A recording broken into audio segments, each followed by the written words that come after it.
Watch out for the switch. Oh. Ouchie. Oh, please take your time getting up. It's fine. Oh god, why did you choose that? I made a mistake. Oh, you shot me! No! That was the full Iron Keep experience once again.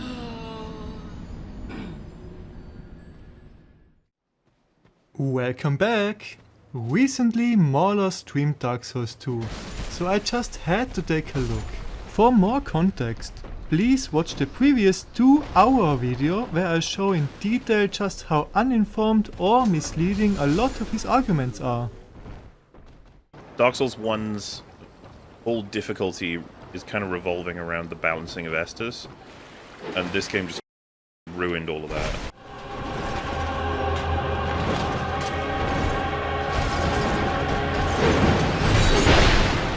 I genuinely believe that Dark Souls is not a series in which infinite health matches it well. Limited Estus flasks are a fantastic system. It allows the developers to surgically craft runs between bonfires, knowing what players will have at the lowest and highest on average. Therefore, constructing a path allowing for X amount of mistakes and increasing that limit as you progress in the game. This will usually force the player to improve naturally, and that is a very clever approach to defining a difficulty curve. It's such a typical MauLer argument that he judges the difficulty of Dark Souls 2 based on casuals lowering the challenge by spamming Lifegems all the time, but then judges Dark Souls 1 based on some mythical, surgically crafted difficulty curve based on an expected run where the player has an okay amount of Estus and does not supplement it with miracles or humanity spam.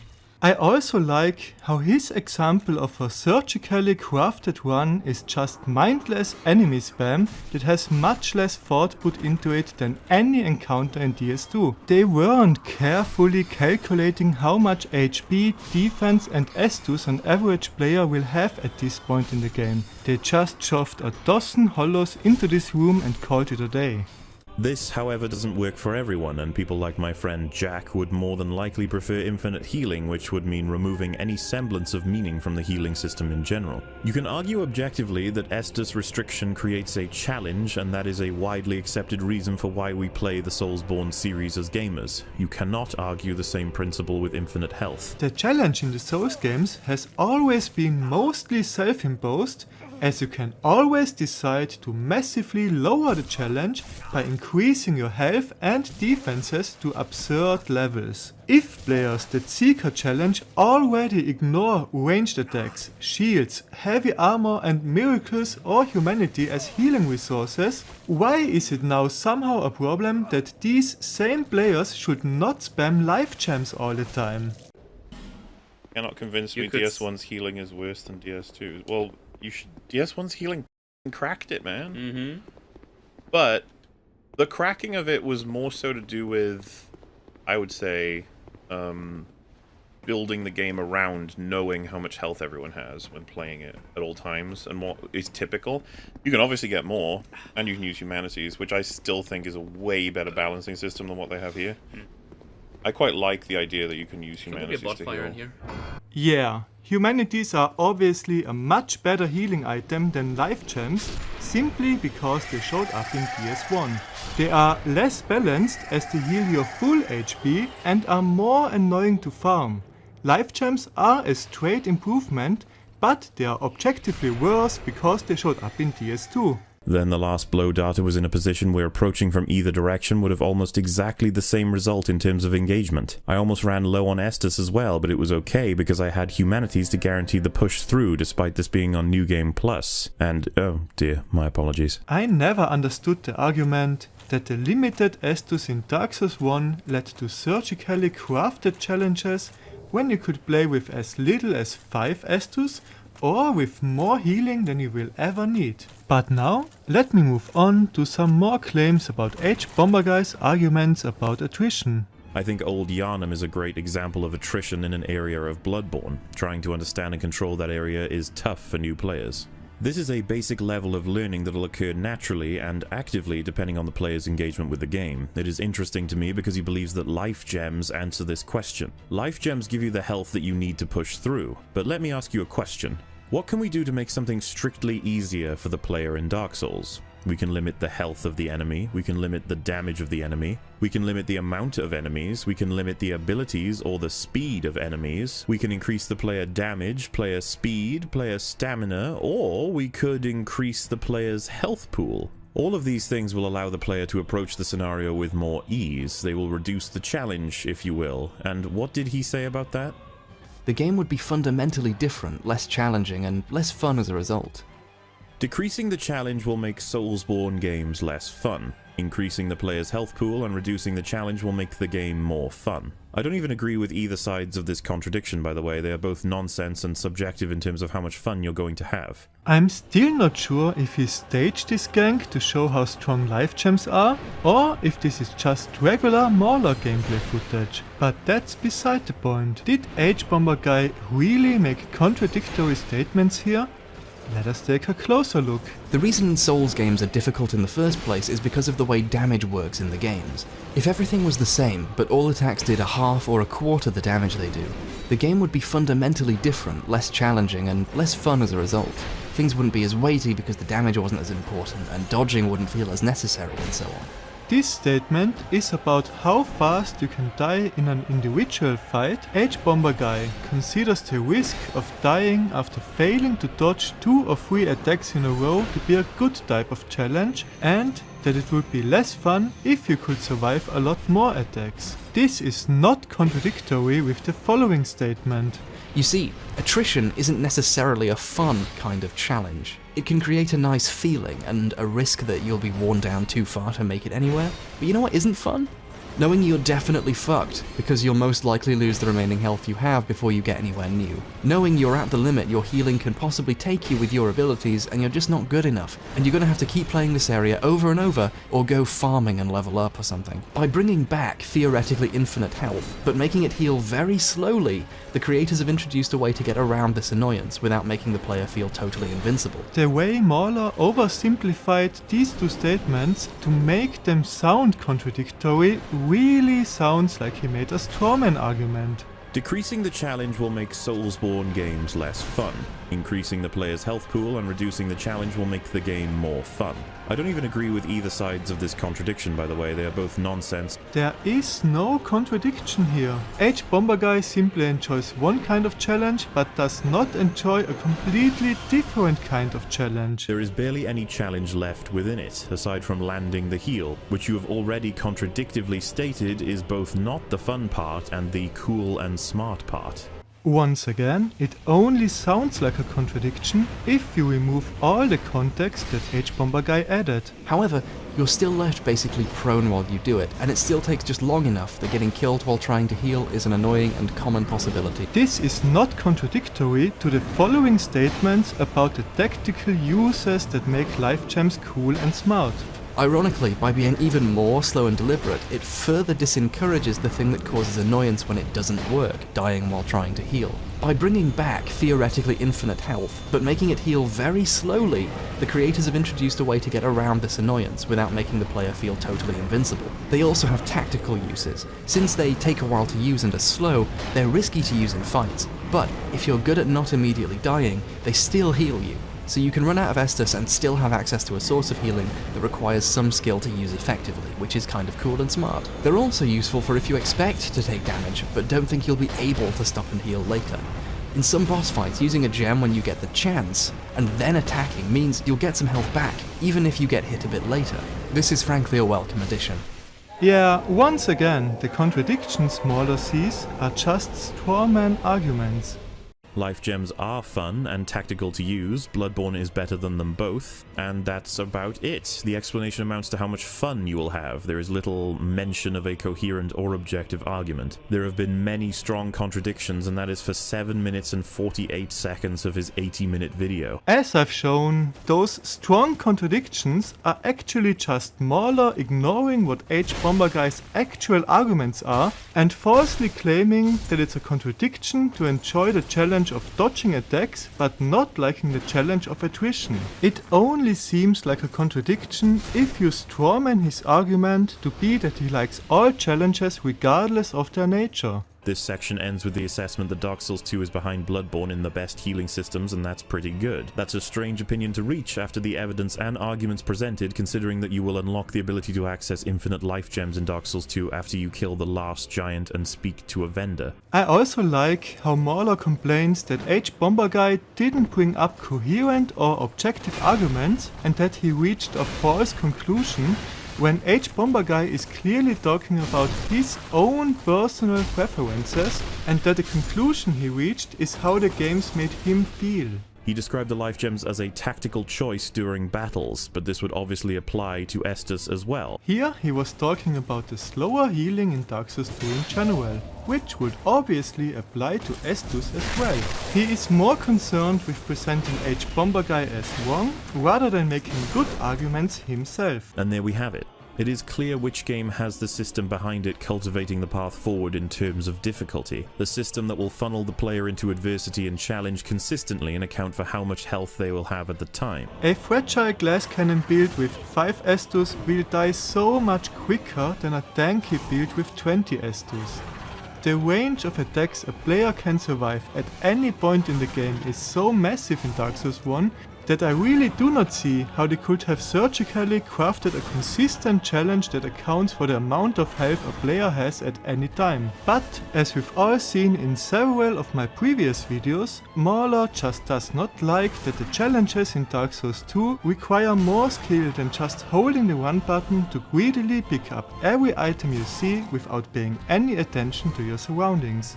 Dark Souls 2 is a cop-out in terms of healing. It added a whole bunch of extra forms of healing to appear as though it had multiple layers of strategy, when in reality it revealed that the team behind it did not have any intention of crafting or balancing the difficulty of each area by hand. Instead, they did as they wished, and players were left to grab as much as they could find, or in certain cases, as much as their pockets allowed.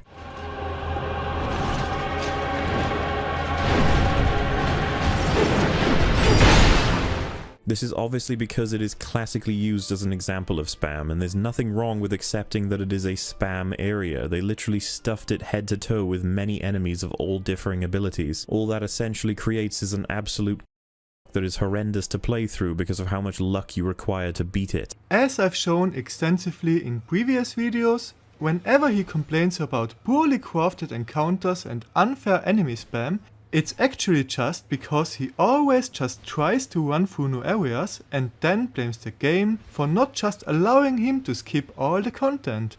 In the previous video, I was making fun of him for not even considering the fact that it wouldn't require any luck if he simply fought the enemies 1 versus 1 instead of just trying to run through this area without even trying to evade the attacks. I was never sure if his poor gameplay was simply staged for the sake of the argument, but thanks to his recent playthrough I now finally got the confirmation that this is actually how he plays this game. You've got to see this. We've got everything now. Like, there's not really anything I need us to collect in Not this really, run, no. so I can just run through places. Definitely, 100%. This is the one that we need to do that in. Oh my god! I'm fine.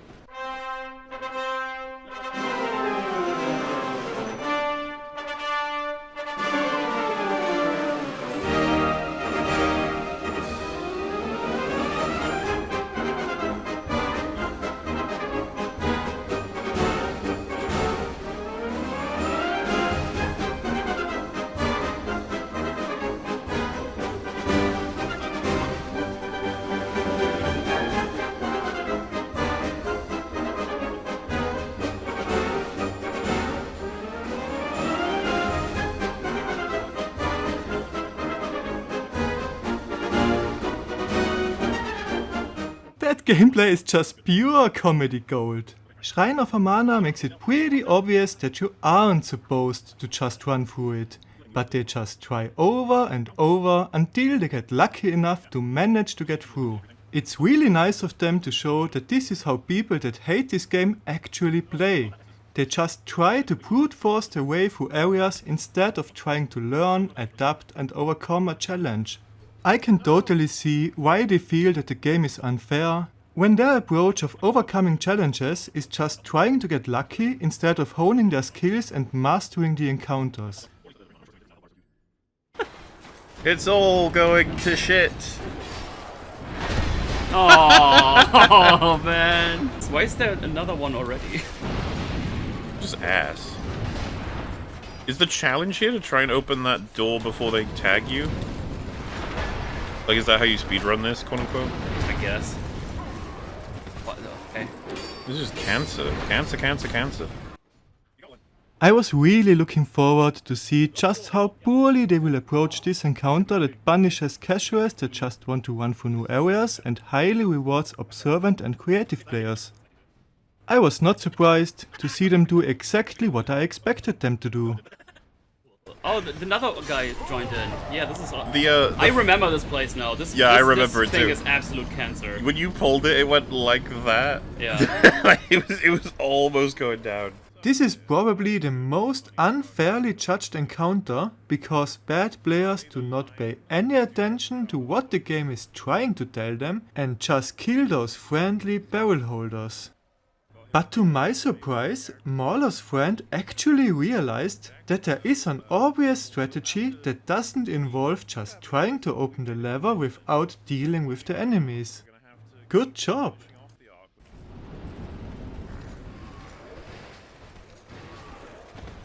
Another plan. A cunning plan, if you will. You've mentioned the evil polluted water a bit more often. That's true, but there's probably something I've mentioned more than that. Okay. Now I need this other guy to actually follow me, because I want him to blow up. Yes. Do it, yes! What? You didn't explode at all! That wasn't on it, I don't think. Oh, there you go. There we go. That was beautiful, Mel. Good job. Actually worked out.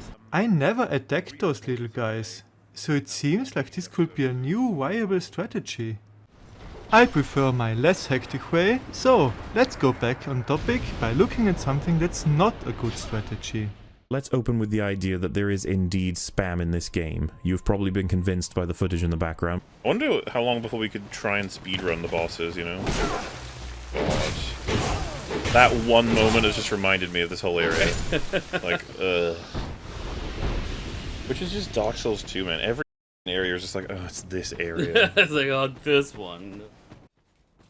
As usual, the spam was caused by just running to the chest without actually trying to engage with the area. Remember the... what is it called? I used to know its name off by heart. The place where it's like... There it is. You just get sniped by everything, remember? Yes. Wait, excuse me? I was in the animation. Oh my god, look at the Holy health that just fuck. took off you. Fucking... Oh, look out. I don't... What? This is a Souls game, so it's not meant to be easy to just skip the content. This is once again an area that's hated by people that don't actually care about playing the game. This creepy fog is very atmospheric to play through by carefully listening to their footsteps approaching you. Great gimmick, fair challenge. But to contextualize it, as Harris does claim that many content creators do not do, Oh no, he was getting attacked by 2 enemies at the same time. How incredibly ganky. But I know why he hates this area so much. As usual, it's because he just tries to skip the content and keeps running into problems when trying to cheese it. There is really a lot to address in this area, so I will come back to some parts of his gameplay later. Off we go! Is try and grab things that we can actually grab along the way. Dun, dun, dun, dun. Oh my god! Woo! There's a grabbable. Go! What is it? What is the mystery? Manethigy. Woo! Don't mind me. Ah! They're all very angry, aren't they? Don't you need to pull the thing behind him to get further? Or... Huh? Oh. Wait, no, that's another place. Sorry. Oh, that's not up there Oh yet. god. I think maybe we should... That guy just didn't care, but these two really care. Yeah, yeah. MauLer played the game 14 times, but doesn't even seem to remember that some enemies guard objectives. As expected, he follows his instinct of just running past enemies to grab items. But before I show his attempts against the Dragon Rider, let's first look at the consequences. Oh god, you killed their master and they're mad. Oh! He just hit you for a whole... Oh, You didn't accept. Oh, right, right, it's- yeah. No. Well, I mean, just run. Get out of here. I was like, I'm gonna. Obviously, if we had known this ahead of time, we probably would have killed one team first. Yeah, that would have been. Yes. Why try it this way? How else do you get to him? I mean, I don't want to shoot the dragon for ages with a bow. That sounds tedious. As And fuck. we also don't want to kill everything in the way. Yeah, which takes forever because of Yeah. the aesthetics. Yeah, we got one aesthetic here, so they're quite a bit.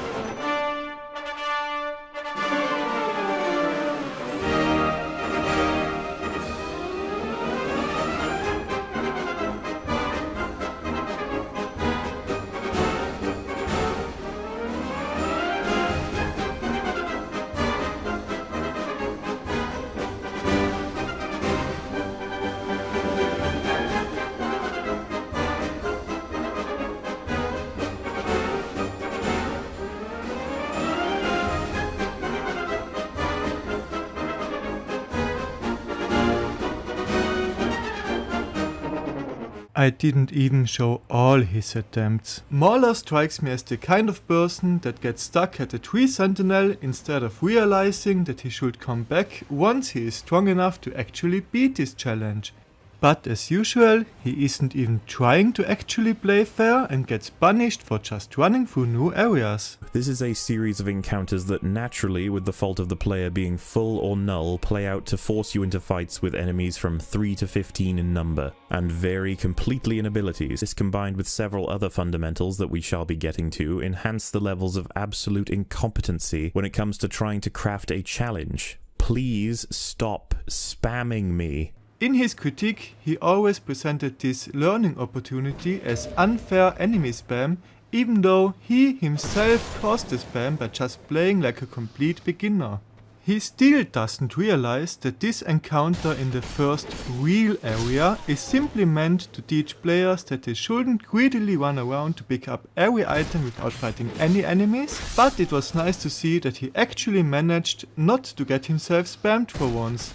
Oh man, I'm really looking forward to this next part. Yeah, the part that they hope players will walk through, wake them all up without realizing it, and be like, oh shit! But we know that they do that, so we'll be fine. Oh my god, he gets them so quickly. There's like 15 of them here that get up. He dropped an axe. Oh, and they try to trap you with a guy above Yeah. you here too. There he Yep. is. We know your tricks, video game. This is an experience that does indeed happen in Dark Souls 1, but they are very few and very far between. I imagine this was the choice because being approached by hordes of spam isn't something people generally enjoy in Dark Souls. Plenty do, but for the most part it means that you will need to find a bottleneck and begin hacking away at them over and over again. The gameplay becomes the same for every horde you approach, even within the context of a boss. And this is poor design, because it vastly limits the player in what they are capable of doing efficiently. You must run for your life. Well, that's like the gay way. You gotta do it properly. I'm extremely gay right now. Ah. Look out for the wall. Oh god, oh Jesus. Oh, I remember that. Yeah. Which way do I, And once again we see the classic just running past everything gameplay that causes most of his issues. Archers in the previous games cover a huge amount of encounters, but the very first one you're likely to encounter in a set-piece-like scenario offers the chance of taking it out first or last, depending on your preference, and this is in many points of the game, as well as moments in which you are far more benefited to recognize that they should be taken out first to make the encounter easier, which is actually variety, to reward the player for recognizing a beneficial path over another feasible yet less profitable path. That, in a nutshell, is From Software gameplay. Going all the way back to choosing when the best time to heal is, you have to recognize your environment and work with it. Like an example of when the game is teaching you something without you realizing it, and how subtlety is better. This whole unwittingly exploring or running away from current enemies leading to these spam bushes happens so often that you can't not spot the pattern, but the game gives up on the pretense of even having you walk to certain areas. Eventually it simply demands that you become engulfed with enemies regardless of how you approached at the time.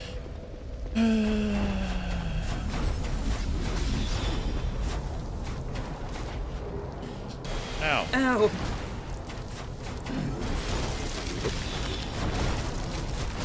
What's the point of all this? To annoy you.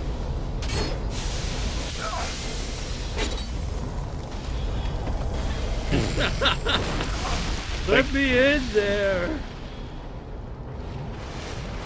Fucking let's go! Oh god. Jesus Christ. Oh, it was the Gatling man. As usual, he just runs through the area to pick up the item. Dark Souls 2 haters really don't like any challenge that requires just the tiniest bit of strategizing. This chapter already got way too long. If you want to see more of his absolute beginner gameplay, where he never tries to utilize any tactics, please check out his full stream. I want to move on to his lack of basic Souls knowledge now.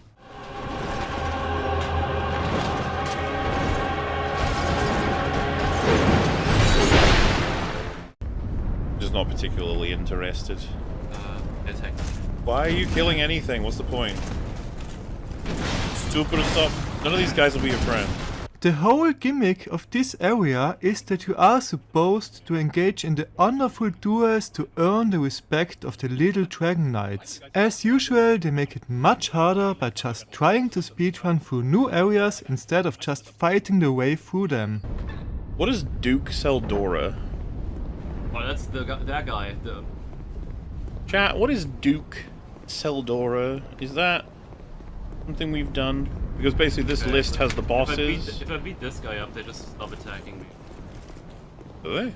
I think that wasn't even. Is that true? Oh. Oh. Run, you fool! Oh, he's a hearty fellow, eh? You really want to kill him? MauLer's lack of basic knowledge about the game really makes me question if he actually played it as many times as he claims. None of these guys will be your friend. Run! God, I hate when sometimes you just keep the button down. It's like, Yeah. I'm not gonna. Hey, nice. God. Run, you. Dude. Yeah. I held down the run button for like a second or two and you just did not start running. Oh, it's just... It seems like they don't even know that emptying your stamina prevents you from running for a few seconds in every Souls game. Why did you design this way? And you, chat, you've seen how much health we've upgraded. Maybe put on armor for this. I don't know if it'll make any difference, but may as well try. Yeah, duh. Armor obviously does make a difference, and they managed to beat him, but let's see where it also made a difference. What's that? Sarcastic, but we. What's that? I don't know. Ah!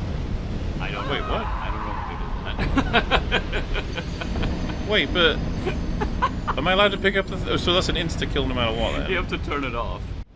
I like how MauLer just runs towards every item without any resemblance of a survival instinct. Oh, gosh. Oh, hey there. Well, that was worth it. How come these fires only give you little sprinkle-dinkles, while the fire in Iron Keep is like insta-kill, remember? Yeah. What's the difference? The difference is that he went through it with stronger armor while getting healed by Estus instead of just standing inside of it with the weak Seldora set. But, I don't know. remember, if they all chase you through there, you can't go back. So you need to...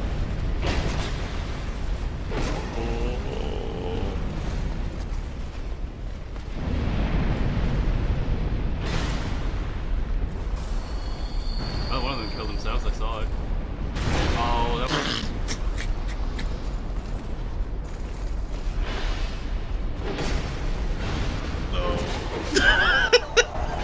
Of course they all chose to, like, there's no one left there anymore. Not this guy for some reason. The one that's closest. The Iron Keep!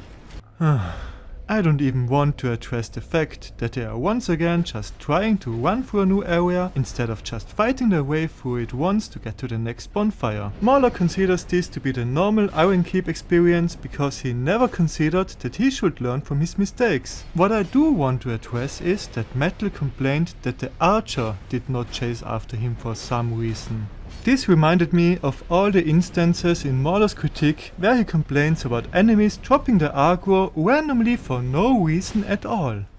Hitting them seems to almost activate the broken AI, like receiving damage damages their brains. These AI are downright bugged. In his critique, MauLer complained about broken AI that randomly drops aggro for no reason, but anyone that has just the slightest understanding of Souls mechanics will notice that the enemies in the clips he shows have simply been lured so far outside of their aggro range that they started to walk back to their spawn point, like they do in every FromSoft game. He falsely presented it as a bug because he did not understand that it's an intended mechanic.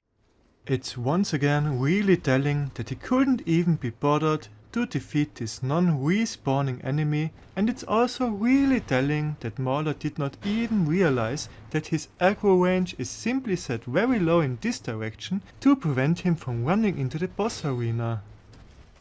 The Alon Knight he showed is probably just the one from the beginning of the area that simply stopped chasing him here and walked back. But MauLer has such a poor understanding of FromSoft mechanics that he falsely assumed that it's a bug, even though this happens in every FromSoft game. Some will literally lose it during the battle for no apparent reason. Some will behave as though there is something better to see inside a wall and lose all sense of being an enemy. The obvious apparent reason is that MauLer just constantly runs past enemies and still never realized that there's a point where they stop following him and turn around. He just likes to complain, instead of thinking about what happens and why.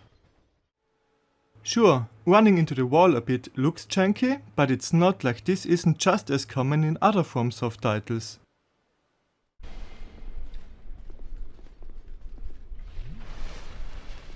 Where are you guys going? As expected, they are going back to their spawn point, as they've been lured a large distance away from it. This is not Buggy loss of aggro. I'm also pretty sure that the enemy just walked around the obstacle right after the clip ended. Oh hey, I got the Night Gauntlets. So yeah, they do drop their armor and shit. Where the f do you think you're running to? Once again, he is obviously running back to his spawn point.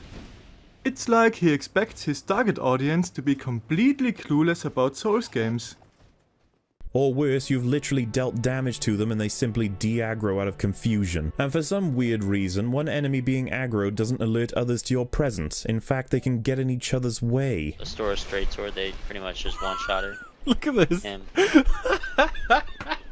In the previous video, I already showed that he presents this as a flaw that's unique to Dark Souls 2, despite it happening across the series. But I also remembered that I got both of these clips from the AI voiced video about traversing areas backwards, so I just wanted to address a few more points of that video as well. Ask yourself honestly, have you ever seen an enemy respawn and thought to yourself, wow, I figured that would be a one-time kill? Yeah, I did. For example, the first one of those heavily armored big knights does not respawn, but the ones in Sen's Fortress and Painted World do. Similarly, I didn't expect the Carper demons in the demon runes to respawn, and also it's weird that some Taurus demons do, but a large group of them doesn't. The explosive throwing giant stays dead after you kill him in Sen's Fortress. This is a common thing in the Souls games. But his brother does respawn. Ask yourself honestly, have you ever seen an enemy respawn and thought to yourself, wow, I figured that would be a one-time kill? I could also think of more examples, like that one Titanite demon. As you can see from the background, I approached Blighttown in reverse as he did, while also naked. After being hit by the first blow darter in a fashion that would have happened regardless of the direction I came in originally, I simply killed him, and looked behind him and found the Wanderer outfit, which gives me a strong bonus towards poison and toxic defense. The second dude left me alone until I tried to move out of Blighttown and he started sniping me. I went back to clear him, easily killed him, and actually climbed the ladder without incident. Here, MauLer argues against H-Bomber Guy by insisting that Blightdown offers basically the same challenge in either direction. From the regular entrance, you get shot at by the second blow data while fighting enemies. MauLer forgot about him until he went back to easily kill him, but if he had paid more attention, he could have killed him without ever getting shot at. Just killing him from the back is not the same challenge as getting shot at while fighting enemies. Then the last blow data was in a position where approaching from either direction would have almost exactly the same result in terms of engagement. I almost ran low on Estus as well, but it was okay because I had Humanities to guarantee the push through despite this being on New Game Plus. And, oh dear, my apologies. Point is that I got to the end, and Blighttown offers very similar challenges in terms of enemy placement regardless of where you approach them from. That's just yet another instance of MauLer just being outright wrong in order to falsely accuse H-Bomber Guy of having been wrong. If you enter this area from the front entrance, you are greeted by an Iron Keep-like horde of enemies running towards you from far away while the blow data is shooting at you. MauLer claims that Approaching from either direction would have almost exactly the same result in terms of engagement. while once again ignoring that it's completely different when you approach him from the other direction. While filming this, I once had the enemies get stuck at the ladder, which reminded me of yet another typical MauLer argument. But the game is plagued with this when it comes to groups. They absolutely lose their minds when two separate entities have a singular goal. There was no attention to trying to have them account for each other like they do in the other Souls games. In what way did they make them account for each other differently in the other Souls games? He really likes to single these two out for having issues that aren't unique to it, while falsely claiming that the other Souls games didn't have that issue. On top of that, there are two branches you can only get by unlocking the correct statues that precede them, thus making it possible to lock them off permanently. But perhaps the most incompetent part of all of that is that there is a fragrant branch you can only get from completing the albeit small quests from the Scorpion Dude. But if you decide to kill him, as I did on my first playthrough and a friend did, then you can't get it. And thus you can't unlock all of the statues in multiple ways. It is such an embarrassingly stupid system that makes you wonder why they even put it in. The game would be far better off with literally no statues, but the way they handled it? Holy. MauLer really likes to blame the game for everything. He is the type of casual player that blames the game for not holding his hand by preventing him from greedily killing NPCs.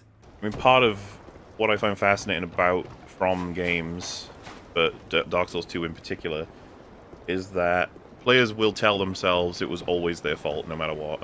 Yeah, I was about to say, I think a lot of people just don't really understand why Dark Souls is so good, or was. Because they're like, oh, this was hard, but I did it, so hooray! I did the mistakes. This whole thing. No. You can blame the game in a lot of instances in this game, actually.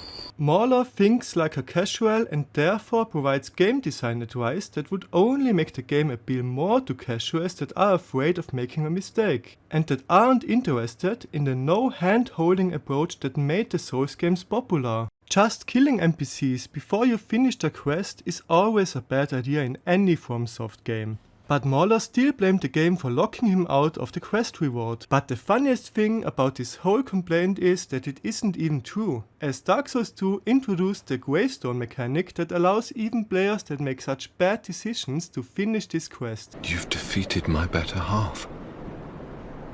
This is my thanks. Take it. Now, let us check out his most recent playthrough. You're about to kill him, aren't you? God, he's gonna kill him. Why does it sound like water when you hit him?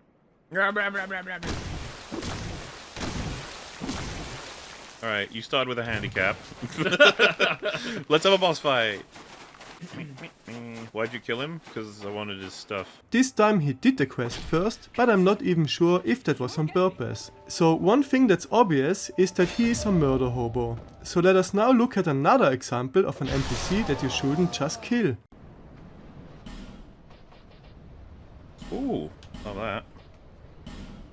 Ooh. Don't need this. Alright, we can kill it now. Alright, I'm killing him. Thank she has a you, hook hand. ooh, lady. Hailstone. Wouldn't have gotten that without killing it, so yeah, think about it. Worth it. I'm not even sure if they know that you would get a better selection of items later in the game, like for example unlimited Titanite chunks. Well, I guess we're switching out for the flame version. Fire. We actually never upgraded the rapier fully to check it out. We couldn't. We didn't have enough chunks. Of large Titanite shards, I think. They fully upgraded 2 basic longswords instead of upgrading another weapon with a different moveset. And now that they want to do that, they don't have enough chunks to upgrade the rapier. But there are 2 more things about their trusty fire longsword that I want to address. Now, let's see here. We're on 26 and 20, but it already feels like it's pointless. Look at that. Yeah. Damn, that's shit. I feel like it should be more than that. 1 piece. Oh, we'll do that, I guess. Points of damage. Look at all the numbers. It should be no surprise to any experienced Souls player that a fire weapon scales poorly with strength and instead scales better with intelligence and faith. Hey, buddy. Oh god, he's still tanking. Shit, he really is. It's no surprise that the Smelter Demon felt so tanky when these geniuses use a fire longsword against a fire demon in a lava castle. Why are they so healthy, man? Who did this? I really don't get that. I feel like my guys are doing nothing. Woo?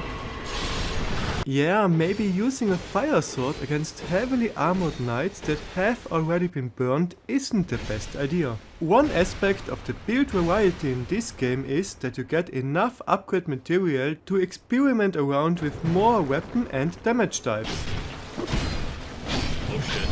Why am I dealing with 3 of them? What is happening? Soldiermen's are not 4 of them! What the is going on? My soldier dudes suck. Yeah, they're not pulling their weight. Of course, it's his teammates that are the problem. It's not like the problem is primarily his suboptimal build with a suboptimal weapon they found in the first real area and still wasting a wing slot on the Silver Cat wing for reduced falling damage. At this point in the game, they could already have had access to so many more stronger or interesting weapons. I really enjoy adapting to challenges by experimenting around, so it always hurts me to see people finding a weapon early on and just using it throughout the whole game. In the next attempt, he did switch back to the regular longsword to be able to use resins, which went a little bit better. But once again, he made a typical MauLer argument. Yarr. Dude, we've like killed everybody. Wait, the boss is spawning, but we haven't done another thing yet. Wait, too early, man. But wait, no, but this is what happened to me too, right? Because as the boss was out, the guy decided to freeze one of the portals, right? That's when he turned around. This is I don't think this is supposed to happen. This was supposed to happen. The knights sacrifice themselves to close the portals once they are at low health, and the Burnt Ivory King spawns once enough knights have been defeated. MauLer's timing was roughly on par with my run, where I only focused on the Pyromancers. Which is to say, not great, but also not absolutely terrible. And as usual, MauLer calls it a bug just because he doesn't understand how it works. Has anyone kept track with how often MauLer called unintended mechanic a bug instead of trying to understand how it works and why? I don't think this was supposed to happen like this. Wait, No, you mean that this is not supposed to happen like this. Yeah, no. Honestly, I think I did too well because I killed them too fast and I couldn't. Like, a lot of people say it's a known bug, so woohoo. You gotta be a little Amazing. shitter when doing this. This would have been a good thing to bring up in your video. Okay, now I've got to move on to another really funny moment of their playthrough. So, I guess you all remember how I made fun of him for getting spammed here instead of cautiously destroying the graves while preventing the hollows from hitting the bells. His situation is even worse than I could have imagined. So just to clarify that you understand what I'm saying, there are single enemy encounters that results in you making movements that are completely casual and natural that result in triggering more ambushes that result in a huge amount of enemies causing a spam bush. I and anyone who's completed it fully will watch in anticipation for them to experience the game's spam bushes and wait for the inevitable crack when they realize what the game is doing. Jesus Christ, this area is so bad. So, in the following clips, we will see that they probably got into these situations by just running around to grab all the items. But we will also notice that MauLer never bothered to explore just a tiny bit here. Am I supposed to go down here? Yeah, I guess so. Thank It you. was a peaceful protest with fire bombs. A firebomb protest. Okay. Oh, That was real nice of you. Wow. I forgot about that entirely. Bye. Yeah. Is this one a fucking joke tunnel too? It is. And hell. Is there a real one here? This one looks real. Where does anything go? Whose idea was all of this?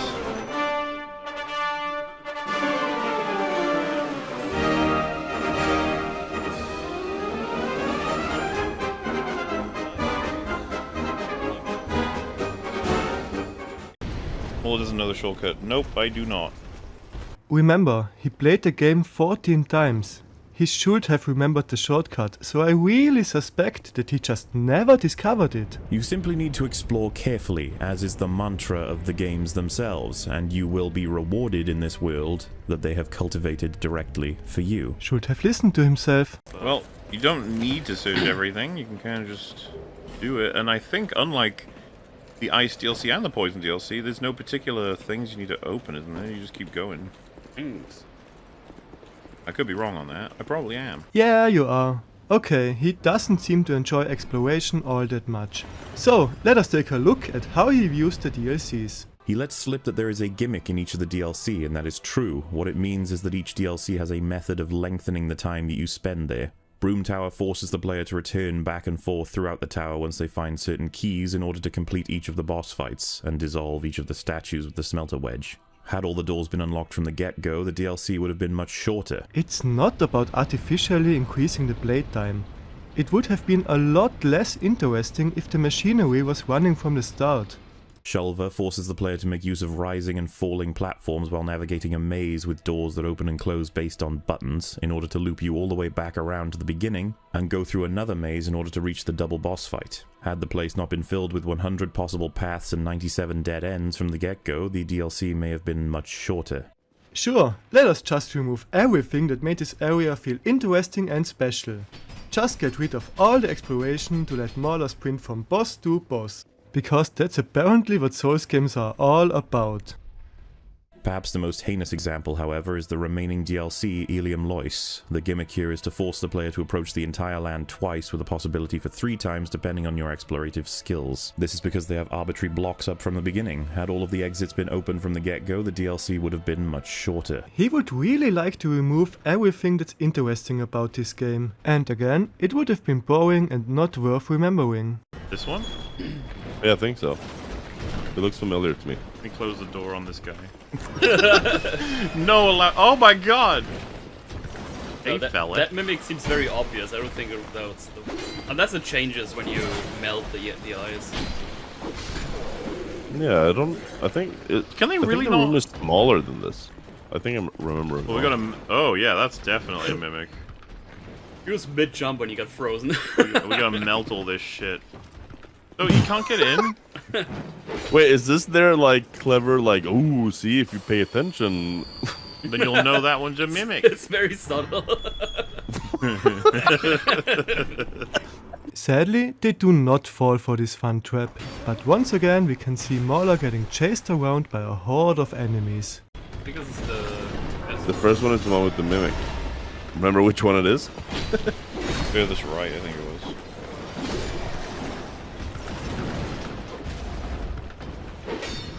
Am I not backstabbing, huh? Just not gonna backstab, okay. Nope. Okay, just everyone leave me alone! Thing is, I don't need anything in those chests anyway, so... Yeah. I'm 100% certain he just said that he doesn't need any of these items without even knowing what any of those chests contain. Dark Souls 2's DLCs have tried their best to find ways to extend the content they have within them at all costs. You reapproach the exact same world and have access to content that was simply limited in the first place. This is why I do not enjoy the gimmicks. I consider them weak in some cases and completely arbitrary in others from a gameplay standpoint. And as MauLer has no interest in immersing himself in the game, he downplays the gimmicks as just extending the playtime arbitrarily, instead of recognizing how alive they make the game world feel. The DLC for Dark Souls 2 embodies the game in microcosm, which I agree with. It focuses on annoying gimmicks and changes from its prequel, with broken fundamentals and landscapes made difficult by convoluted locks forcing you to make roundabout runs through it, and subsequently horribly balanced enemies. Enemies with high health, high damage, high agility, high numbers, etc. Once again, he drastically exaggerates how much health or damage enemies do in order to falsely portray it as unbalanced that the DLC is slightly harder than the base game. I was on my first ever approach to this area and decided to attack what looked to be a knight. Little did I realize that I was playing Dark Souls 2, and this man had about 5 times the health of my own, with a pet unicorn standing ready off screen to swipe me off my feet. In a previous video I already showed how this NPC invader had basically the same amount of health as he himself does, and other examples of MauLer falsely presenting enemies as hard hitting or tanky. I can one-shot them with a fully upgraded greatsword. That's not an unbalanced high amount of health. MauLer just likes to twist the truth to make the game appear bad to people that haven't even played it. Harris, on the other hand, considers it all unique and new. He then says it embodies the very best the Souls games have to offer, while supporting that statement with barely anything. It's everything that I think I ever wanted from a Souls game, and it's part of Dark Souls 2, so Dark Souls 2 wins. But H-Bomber just spent several minutes explaining various reasons of why he enjoys the DLC. The problem is that there are blaring issues that are solely a part of the DLC, and ones that are present thanks to the main game's fundamental design flaws. Regardless, let's hear the arguments for why the DLC is good. The DLC to Dark Souls 2 is fantastic. Each one experiments with mechanics in cool and interesting ways I don't want to get too far into because we're already pressed for time. Rest assured they're all lengthy enough to feel like worthwhile additions. I'll rattle off the fun stuff I really liked. I like Broom Tower's verticality and the way you unlocked more access from the central hub once you got the key wedge thing. And then he gave like 10 different reasons why he enjoys the DLCs, but MauLer still acted like that wasn't enough. Moving on, here's the last chapter.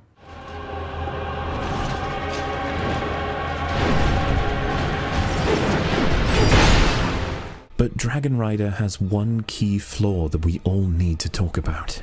He is clinically depressed and regularly takes his own life.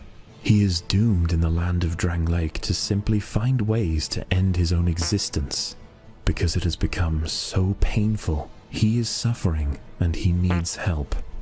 1 like equals 1 prayer for Dragon Rider. Alright. Time for boss number 1.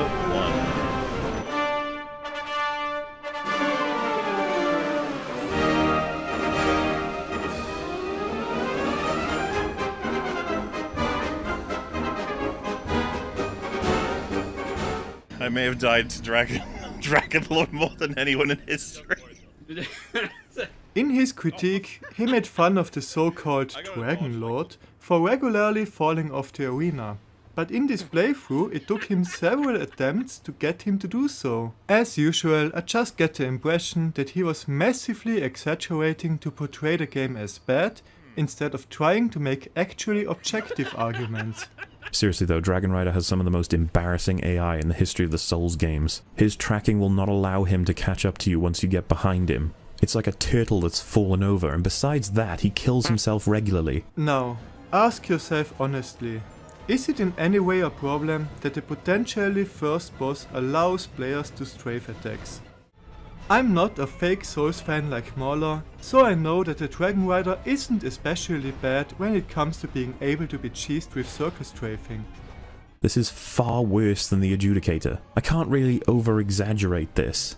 Hey, everyone who's watching this video, the next time you play Dark Souls 2, try standing behind Dragon Rider and walk opposite to his movements. Then watch him have an aneurysm in attempts to try and find you. Far worse than the Adjudicator. Man, MauLer really likes to flat out lie about easily verifiable facts. I'm also pretty sure that this casual tourist hadn't even played Demon Souls and just stated this without even knowing just how easy the Adjudicator is to circle strafe. Now we've switched gears entirely from tracking in a select few cases to circle strafing instead. Bit of a jarring change because Mathematosis never said you couldn't circle strafe the enemies in the game. And the Rotten, the boss that Matt was using in the beginning of his clip, is actually very easy to circle strafe, which any player would be more than aware of having played these games. But yes, the argument is now on circle strafing. That's not switching gears to a different unrelated topic, as these two topics are heavily related.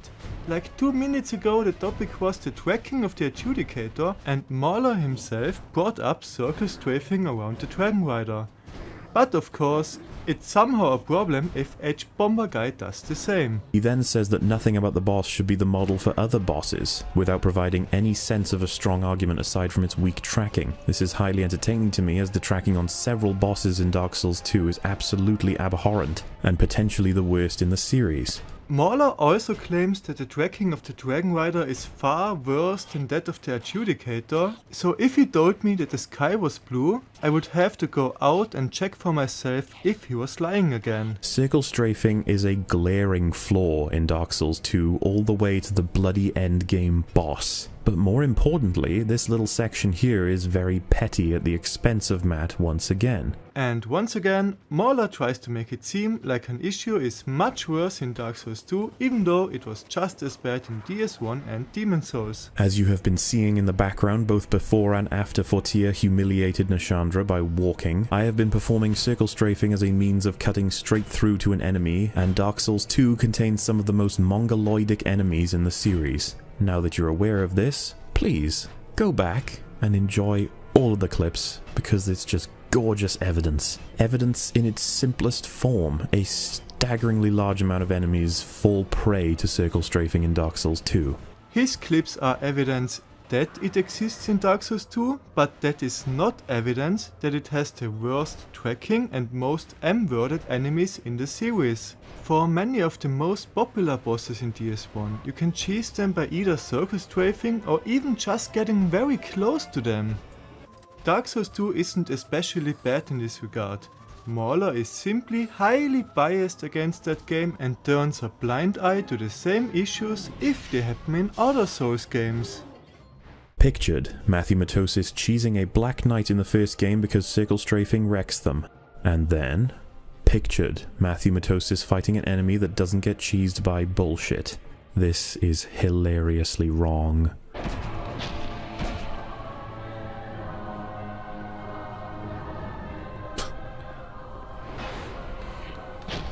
Alright, you can't circle strafe in this game. Did you notice the trick that MauLer pulled here? H Bomber Guy was pointing out a specific enemy that doesn't get cheesed by circle strafing, and then MauLer said that he is wrong because it works on a completely different enemy than the one H Bomber Guy was talking about. Guys, how do we have gargoyles again? But it's 18! Oh, yeah, you just need to kill them fast, otherwise you'll... It totally misunderstands the entire design of the gargoyles in Dark Souls 1. And it's like, look, just more! Whoa! Like JJ made this level. Why not have 1,000 of them? You like gargoyles? When it comes to artificial difficulty, a much better comparison are the 4 kings in Dark Souls 1, as they spawn on a timer and will get you ganked unless you are fast enough. While the DS2 gargoyles spawn based on overall damage dealt and will only gank you if you spread your damage instead of focusing on one.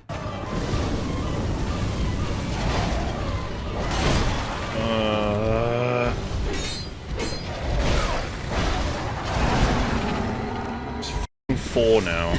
That's so dumb, dude. But I haven't seen this fight in so long. This to me was always like a great way to compare the two games and how one of them understands game design, the other one is a f***ing idiot. This is a great opportunity to talk about the fact that MauLer does not understand target prioritization. It should be painfully obvious that the fight will be easier if you focus on those that are about to die. But no, it's of course not MauLer's fault. It's the game developers that are stupid for not making it easy for bad players that want to focus on the wrong enemies first. Take the Prowling Magus fight for example. If you want to kill one of the crawling undead littering this fight, your eyes need to be taken off the casters at the back in order to lock on. So this is the next piece of Matt's video that Harris has chosen to respond to. Matt is saying that if you want to strike an enemy to the floor without losing vision of the enemies, the back line, you cannot use focus to do it. When I heard Matt say this first, I immediately thought to myself, well, you can just not use focus and slash the crawling enemies down regardless. Then I played Dark Souls 2 as part of my research, watched a friend approach this area, and he wanted to clear the congregation on the floor first because they were obviously the weaker enemies. His problem was that his weapon couldn't perform a light or heavy attack that hit the floor, and he had to use focus to aim the weapon down. Doing this sacrificed his ability to see the casters and thus their attacks. In the previous video, I already made fun of MauLer for complaining that you lose track of the clerics while dealing with the harmless crawling undead, instead of realizing that a smart move would be to take out the more dangerous ranged enemies first. So, now let us check out his most recent playthrough. Let's see. Mel, look. Oh, it's True Pop. Look, Mel. Oh my god. Oh, not these guys. That's a boss. Guy. That's a real good boss. Oh, Jesus. Jiminy Crimbo.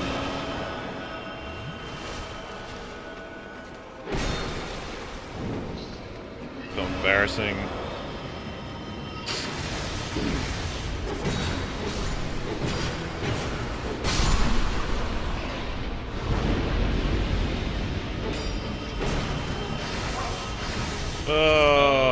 Double dip, baby. Yeah, he still didn't realize that the healers should be taken out first. Unfortunately, this forces players with certain weapons to knock out the casters first, otherwise the camera's positioning will misbehave. Matt is trying to make use of the focus system in a crowd control environment to choose one foe, hit them down, and move on, but that very movement prevents him from being able to identify a threat very close to him because of the way the camera pans so heavily down, thus creating an artificial challenge. Or maybe this is An example of when the game is teaching you something without you realizing it, and how subtlety is better. I mean, some players may or may not have learned it, every player is different, but perhaps you would this time around. But of course, bad players like MauLer are unable to learn from their mistakes and instead just continue to complain how stupid the developers are.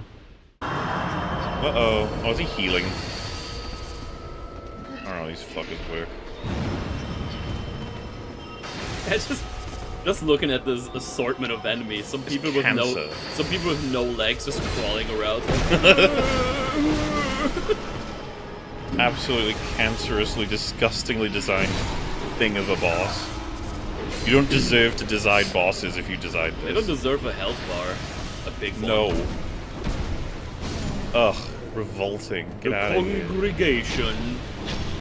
He makes fun of the developers while playing like someone that has never touched any video game before.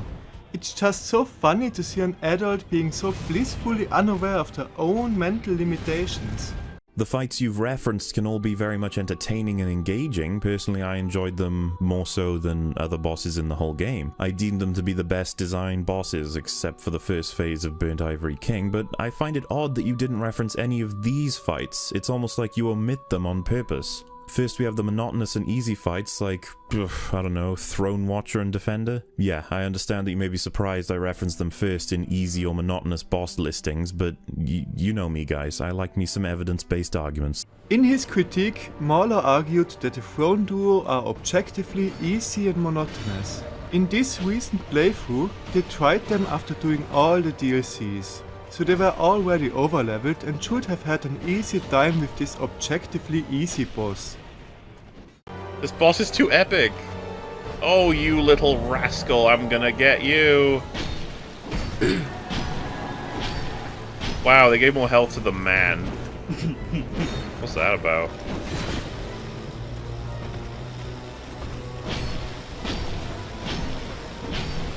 Bro, I think I got him. Yo! Oh shit! What happened there? She comes in with the clutch! Oh, well, seriously, why did that deal like 2-hit death damage? I'm not sure. I think it's all this woman comments I made. Oh. You got nerfed for misogyny. If bosses revive each other, it should be perfectly logical to spread your damage. But once again we see that MauLer doesn't seem to understand the importance of damaging the correct target. Like a completely clueless beginner, he always completely focuses on one of them. Woman, tend to your man.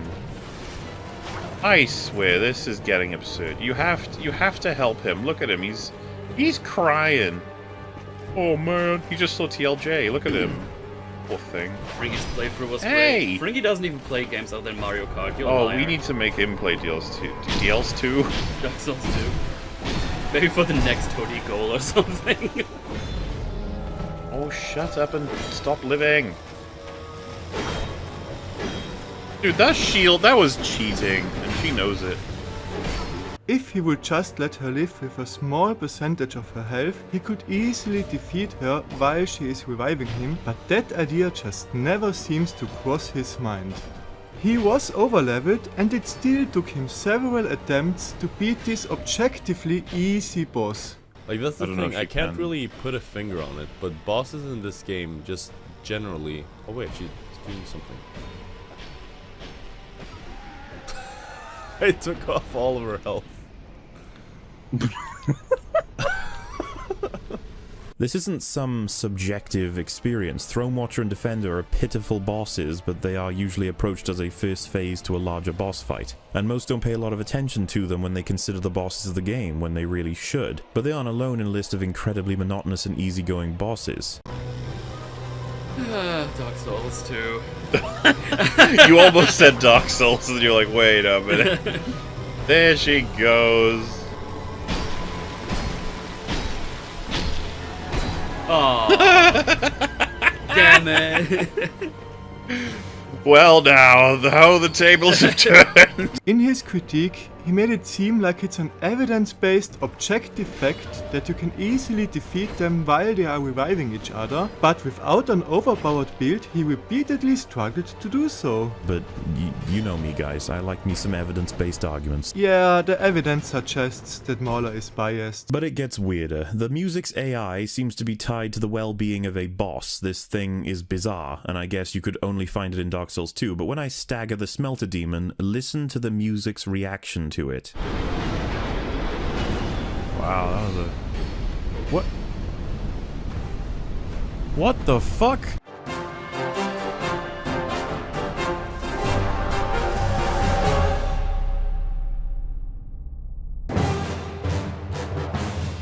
In his critique, he already made it seem like a bug when the music contains a dramatic pause. Yeah, because he goes like up the wall. This is the dragon they repeated from the... And the music just died. As there it is again. Oh, yeah.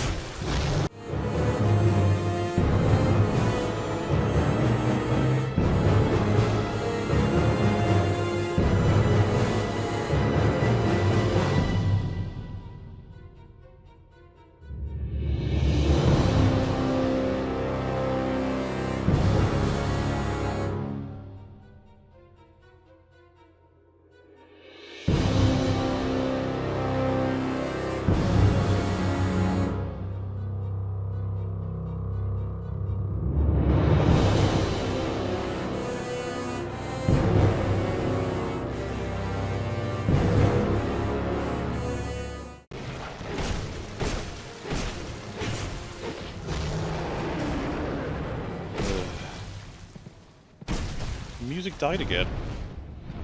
Oh, now it's back.